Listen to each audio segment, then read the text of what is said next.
My next door neighbors have rubbed me the wrong way ever since I moved here 3 years ago. The husband, let's call him Mike, struck me as a little sleazy, and the wife, we'll call her Sharon, seemed nosy and judgmental as hell. But I know myself. I know I'm quick to judge and to get stuck in certain opinion of people. My daughter is about the same age as theirs, and let's call her Maria. She has a bit of trouble making friends, so when Sharon suggests that we have weekly playdates, alternating between their house and mine, I put my dislike of her aside and I agreed. It all seemed to be going fine for a while, but my daughter eventually seemed less enthusiastic about going over to their place. I talked to her about it, and she admitted she didn't like Sharon. Apparently, Sharon had been watching them play and directing them on how to play, and she often interrupted to ask my daughter intrusive questions about our family, especially about my kid's paternity. My daughter is a picky eater, so to start with, I would send her over with snacks I know she can eat in case there was nothing there she could eat. My daughter had told me she didn't need those snacks because they had food there she could eat. But it turns out Sharon had told her she was being rude for bringing her own food to someone else's house. And if she wanted to eat, she had to eat what Sharon gave her. So, of course, she just didn't eat there. On top of that, Sharon would invite my daughter to Sunday school every time and had gotten very pushy, even though she consistently said no. My daughter still wanted to play with Maria, so we decided the playdates could continue, but only if they were at our place.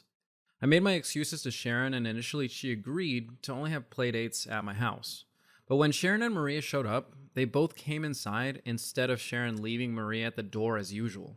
In front of her daughter, my daughter, and my son, Sharon said they'd been praying about it as a family, and God had guided them and told them not to leave their daughter with an unmarried mother because apparently it shows I can't make good choices, and they're worried I would influence her to make poor decisions with her life and stray from her faith.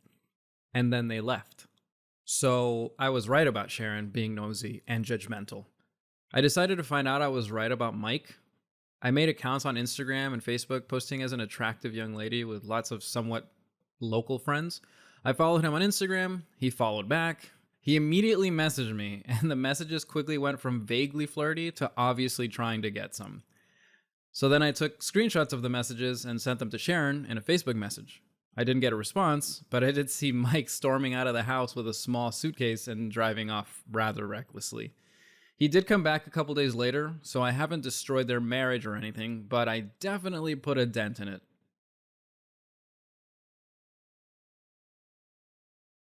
So I'm at the dollar store today. I don't know where you all live, but around here the few stores are notoriously understaffed. It isn't rare to have lines 10 people deep with the cashiers struggling to move as fast as they can. I'm pretty patient as I work in a similar field and I always give myself extra time when I go to shop there. So the line is backed up halfway down the snack aisle. I'm number 3 in line to check out. A lady sixth in line with her 5-year-old kid gets frustrated and starts getting aggressively loud, not quite yelling, but loud enough most of the store can hear. So the aggressive lady was screaming, "You need to open a second register. You move too slow.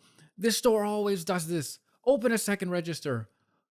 So the poor cashier keeps her head down and tries moving faster, but it's not helping. And then she starts screaming, "You all need to say something. Speak up. They always do this. Open a second register." And the people in line are uncomfortable and shifting around, but no one says anything to her while she complains openly with her kid in tow. Under his breath, the guy behind me says, "What do you want her to do? Shut down this register and move to the other one?" Which draws some laughter from the crowd. And then she goes, "This is BS. You're BS. Don't talk to me with my kid. This dollar store sucks." She drags her kid up to the next door, close register line, and slams her hand on the conveyor belt and goes, "Open this register! Open the second register!" Now, during this, the manager has come out of the back and watched the commotion. He walks over to the register she's at and flips on the light. And the manager says, "I can help the next customer." So this lady dumps all her stuff on the belt, and the manager says, "Ma'am, I said I can help the next customer." And he gestures to me to come over as the person in front of me was now being held by cashier number one. And the lady goes, "I'm right here. I'm first." And the manager says, "No, ma'am. He was before you. You cut the line. Sir, can I help you right here? Ma'am, can you please remove your things from the belt?" And she's got like this shocked Pikachu face, basically. And her kid starts crying, and she aggressively smashes all her things back in her basket and goes back to her former, like, sixth place in line, now fifth or whatever. And the manager goes, "Ma'am, I've already told you no one is allowed to cut in line. I'll need you to go to the back. This dollar store may suck, but it's my dollar store." And she slams her basket on the floor and drags her crying kid out of the store.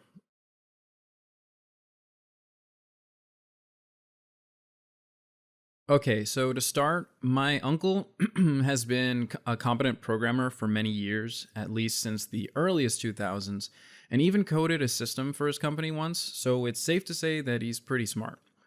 But one person thought that she was smarter than him and that she could screw him out of a website, so my uncle got back at her, basically.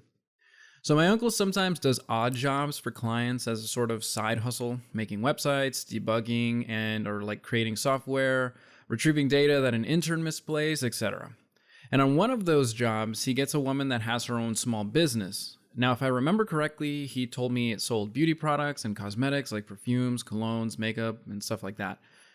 She wants her website to have all of the bells and whistles. So instead of going to one of those websites that lets you build one yourself, she decides to get him to do it because of his programming knowledge. So he makes her websites and includes just about everything: links to various social media, the ability to make an account on the website, subscription services, everything. But after giving it to her server, she locked him out and not only ghosted him, but also blocked him on her personal and business phones. So it's clear that she had no intention of paying him the whole thing. Cue the pro revenge. So, two things I should mention. One, my uncle had her sign a contract which she stated she would pay 1/4 of the whole price in a lump sum, which she did. And two, the contract stated that she would pay in monthly installments, so roughly 30 days, and promised repercussions, legal or otherwise, for non-payment. So my uncle waits the 30 days, no payment. So he figures he should make do on his portion of the contract. Inside the code of the website is a code snippet that my uncle calls a cyanide pill, which essentially checks a Boolean variable, payment, every 24 hours, and if it's false, the opacity is decreased little by little, but if it's true, then the entire opacity is restored.